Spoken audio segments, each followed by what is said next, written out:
Welcome to Council Connection. I'm Kim Baxter, Mayor Pro Tem and Durango City Councilor.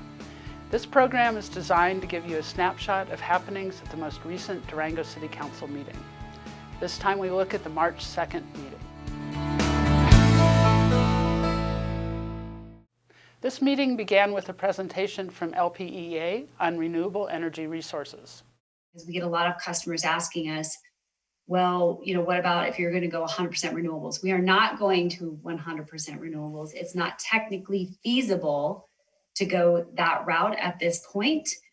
We still have to have firm energy to keep the lights on. So one of the goals that the board passed a few years ago was that we will reduce our carbon footprint by 50% from our 2018 levels by the year 2030. Right now, as we buy our power from Tri-State, we're buying 95% of that from Tri-State. So here is LPEA's 5% slice. All of our power that we generate locally is carbon-free. And the remainder is what we purchase from Tri-State. And Tri-State is predominantly coal, but they do have some natural gas and a fairly large portion of renewables at this point. Now, in the future, what we're hoping to do is expand LPEA's piece of pie over here, where we can add more carbon-free resources, whether that be solar or bringing wind in from external places. Next, we received a financial update from Budget and Strategic Planning Manager Devin Schmidt. In a nutshell, despite the pandemic of 2020, the city did fairly well last year.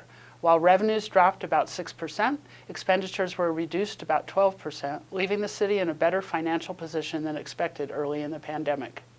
Our final item under presentations was a proclamation proposed by the City Employee Core Team recognizing March as Women's History Month. And I would like to thank you, Mayor Brookie, and the City Council for recognizing Women's History Month.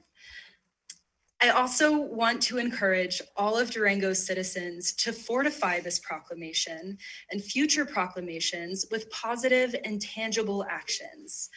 I've prepared 4 easy ways to actively honor women anytime. Number 1, invest in education. Dig deeper and explore the hard history of women's rights. Number 2, spread awareness of the issues women still face today, like the missing and murdered Indigenous women's movement or the ongoing fight to end discrimination against transgendered girls and women.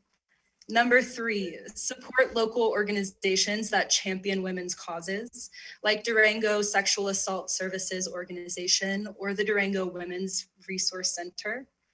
And finally, I invite all of you to join me virtually on Thursday, March 18th at 5 p.m. for the library screening of Coded Bias, a documentary produced by a female director, Shalini Kataya.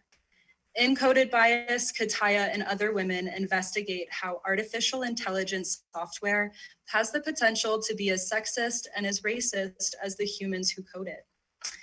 I hope you join me in taking action to uplift and celebrate women this month and all year round. There were no public hearings scheduled for this meeting. Councilors did give final approval to an ordinance concerning the imposition, collection, and administration of the lodger's tax, which is the subject of a ballot issue in the April 6th city election. We were also presented with a preliminary draft of a strategic plan for Durango, which has been developed through a series of meetings the last few months. We intend to refine the plan and adopt it by the end of March. Lastly, we discussed possible changes and adoption of an affordable, attainable housing agreement with the Twin Buttes neighborhood west of downtown. Like the strategic plan, this topic will also undergo additional analysis for possible action in the near future.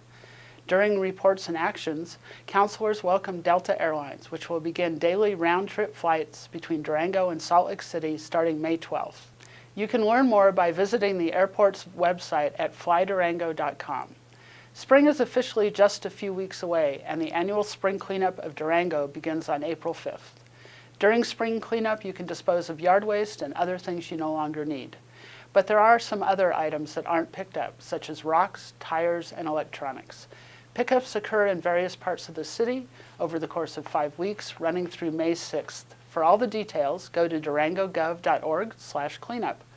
The Durango Public Library has reopened to in-person visits, Tuesday through Saturday from 10 to 4 with curbside service those same days from 9 to 10 a.m.